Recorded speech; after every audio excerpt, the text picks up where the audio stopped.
If you can see sa mga videos natin, madalas ko gamit tong watch na to. Kasi sobrang nakakatuwa. Multifunctional na smartwatch. And pakita ko sa inyo kung ano yung kinostomize ko. So this is the watch I'm using. This is a multifunctional smartwatch.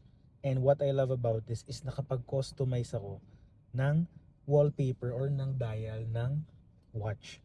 So to give you a context with this one, na meron kaming photos ng dogs namin and nagpa-generate ako kay ChatGPT na wallpaper of our 3 fur babies. Left is si Lola, yan, nakikita niyo sa left na fawn pug. Nasa middle si Kuya Rocco, he's a Labrador, and si Kuya Kobe nasa right side, black pug.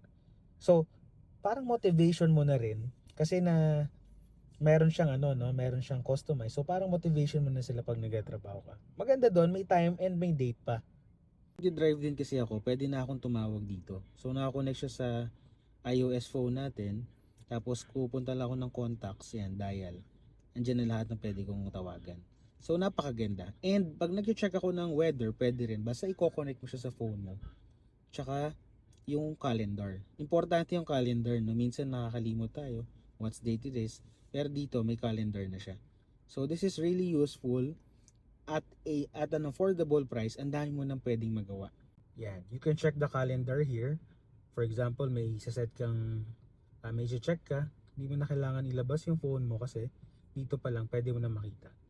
So it's August 7 today. So this is really affordable kaya hindi ka manghihinayang na gamitin mo for daily use. Unlike yung kapag bibili ka ng thousands of pesos tapos masisira or kasi tatama, mahuhulog mo. Medyo nakakapanghinayang but syempre others is really comfortable or really functional para sa kanila yon.